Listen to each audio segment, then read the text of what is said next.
Hola, buenas noches o buenos días. Yo estoy por la noche.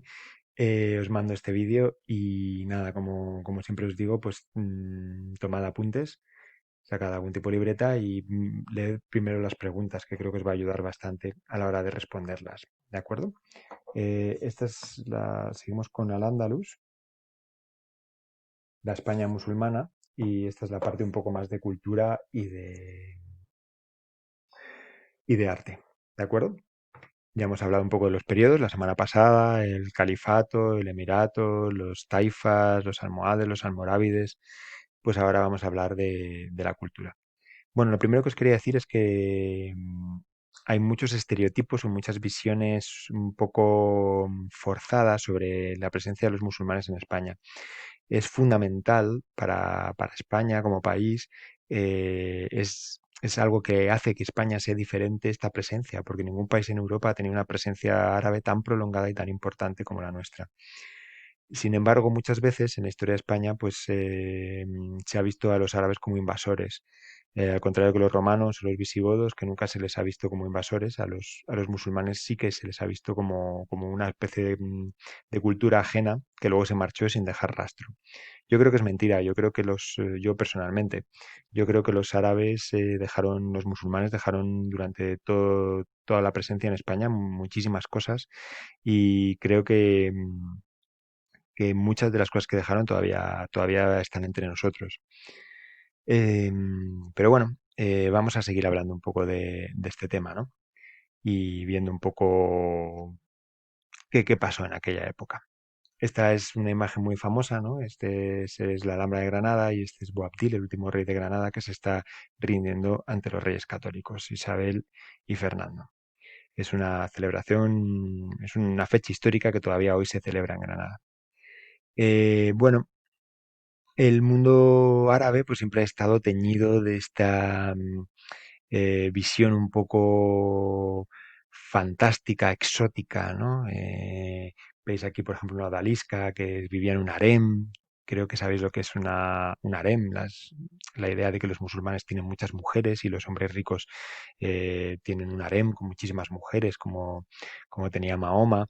Y veis aquí pues un esclavo seguramente tocando un laúd, eh, un, una sisa o un narguile, estas telas, estas visiones un poco fantásticas, ¿no? de lo que realmente fue Al-Ándalus. Yo quiero contaros una visión un poco más realista, ¿de acuerdo?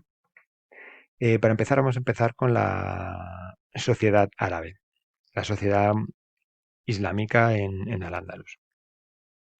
Es fácil, ¿no? Había como dos partes en la pirámide de la población, básicamente, los musulmanes y los no musulmanes.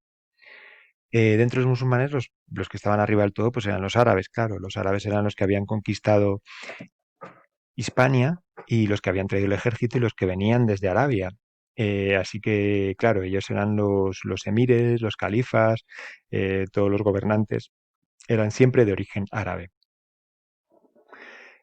Por debajo, pues estaban los bereberes. Los bereberes es un pueblo del norte de África que existía antes de que llegaran los árabes y bueno, que hoy todavía hay en Marruecos y en Argelia.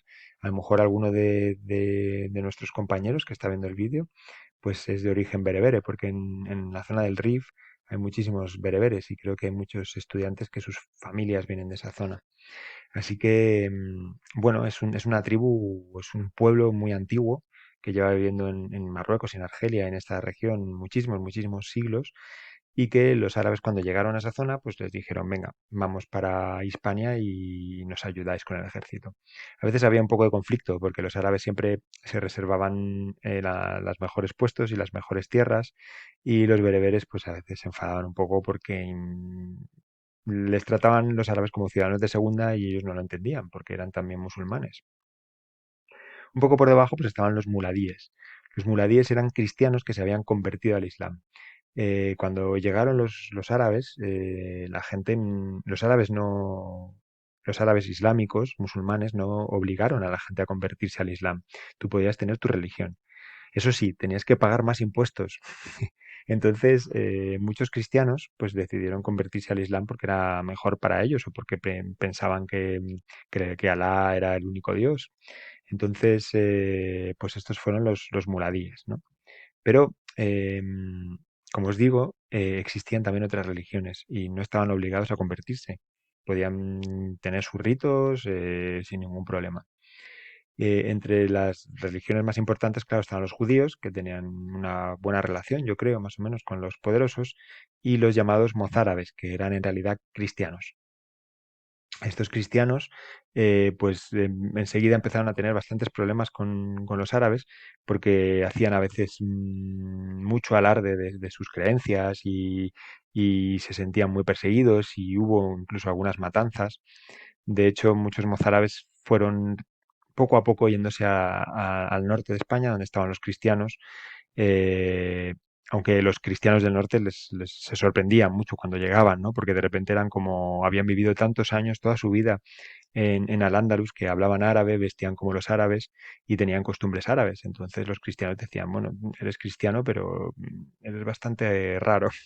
Así que pobres mozárabes, porque no eran demasiado queridos ni con los musulmanes ni con los cristianos, que los trataban como unos cristianos de segunda. Por último estaban los esclavos, claro. Bueno, ¿cómo era la economía del Andalus? El Al-Ándalus tuvo momentos de esplendor, como el Califato de Córdoba en el siglo X, que realmente ya os dijo que Córdoba era la ciudad más grande de Europa y, bueno, una de las más importantes en el comercio, ¿no? Lo más importante que trajeron los árabes a España fue la agricultura.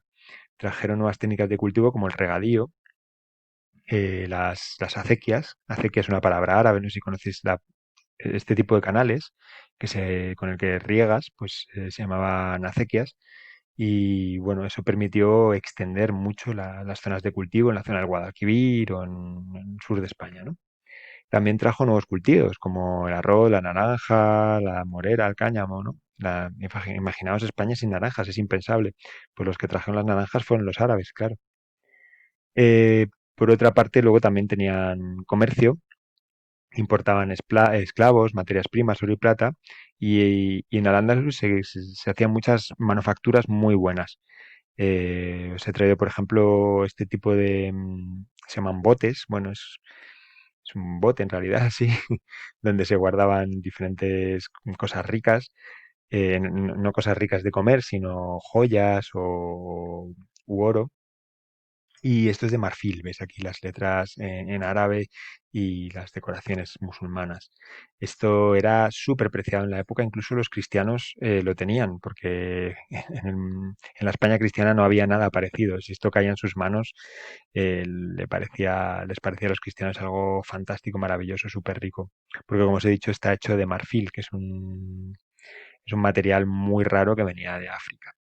Así que bueno, esta es una de las muchas cosas, aparte de tejidos y otras cosas que se creaban en Al-Ándalus y se vendían a otras regiones, incluidos los cristianos.